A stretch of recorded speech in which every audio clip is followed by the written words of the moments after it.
Ready? তো যারা আমার কাছ থেকে অনেক ছোট মেশিন নিয়েছে বা অনেকে আমার কাছ থেকে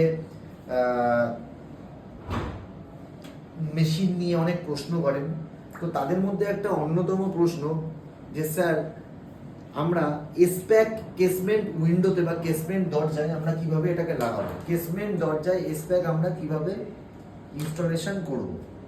তো সেটা একটা ছোট্ট আমি একটা এখানে দেখাবো কিভাবে আমরা কেসমেন্ট উইন্ডোতে এসপ্যাক ইনস্টল করি।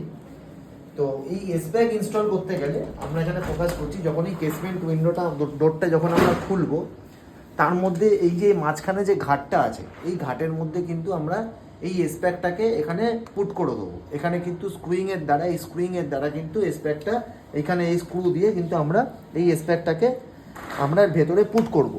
এবং তার মধ্যে ভেতরে এসপ্যাকের ভেতরেই অটোমেটিক ফাংশানের আমরা এই লকের সাথে যখন এটাকে সিলিন্ডারটাকে যখন আমরা লাগাবো, ভেতরে সিলিন্ডার আছে, এই সিলিন্ডারটাকে যখন আমরা লাগাবো তখন কিন্তু এই এসপ্যাকটা কাজ করে। এবং আমরা যখন লক নিচু করব তখন কিন্তু নর্মাল দরজা এভাবে খুলে যাবে, আর যখন ওপরে করব তখন কিন্তু এটা লক হয়ে গেল। তার মানে দরজাটা কিন্তু কমপ্লিট প্যাকড আপ হবে। তার মধ্যে 3টে লক হবে, 1 নম্বর, এই 2 নম্বর, এই 3 নম্বর, এই 4 নম্বর। এইটা যেহেতু বড় দরজা আছে 7 ফুটের, সেই জন্য 4টে জায়গায় কিন্তু আমাদের লক হবে। আর নর্মাল সিলিন্ডারের কাজটা কিন্তু এই জায়গাতে নর্মাল বন্ধ হবে। আর এসপ্যাকের সাথে আমরা বেশ কিছু ক্লিপ ইউজ করি। এই ক্লিপটা হচ্ছে কিন্তু আমাদের ফ্রেমের সাথে কিন্তু স্ক্রুইং দিয়ে লাগানোর জায়গা থাকে, প্রত্যেকটা জায়গায় কিন্তু এই ফ্রেমের সাথে পুরো মার্কিং করে স্ক্রু দিয়ে লাগানো আছে, খুব ইজি। এবার একটু ভেতরে আসে দেখো, যখন আমরা এটাকে লাগাবো এই নর্মাল এটাকে ঠেলে দিলে এটা কিন্তু লক হয়ে গেল, এটা কিন্তু লক। এই পয়েন্ট অফ টাইমে কিন্তু কেসমেন্ট ডোরটা কিন্তু লক থাকবে।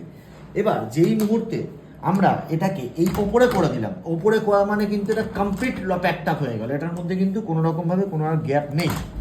আবার খুললাম, এই লাগিয়ে কিন্তু আমরা যখন ওপরে করে দিচ্ছি এটা কিন্তু কমপ্লিট প্যাকড আপ হয়ে গেল, এর মধ্যে কিন্তু আর কোনো রকমভাবে কোনো গ্যাপ আসছে না, পুরো কমপ্লিট প্যাকড আপ। চারিপাশে কোনো জায়গা থেকে কিন্তু এটার কোনো রকমভাবে এটা নাড়ানো যাবে না।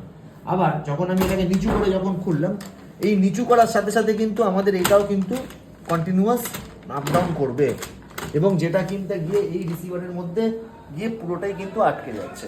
আপনারা যদি এখানে, আমি একটা দরজা দেখাচ্ছি, এই দরজাটাতেও যদি আপনারা কিছু করেন তাহলেও দেখতে পাবেন যে এখানে কিন্তু এসপ্যাকটা আমি খুলে রেখেছি মানুষকে দেখানোর জন্য কিভাবে এসপ্যাকটা লাগাবো। এই যে স্ক্রুইংয়ের ফুটো, এই যে জায়গাটায় স্ক্রু দেওয়া আছে, এই স্ক্রুয়ের জায়গাতে কিন্তু আমরা এসপ্যাকটাকে দিয়ে এখানে কিন্তু স্ক্রুইং করি।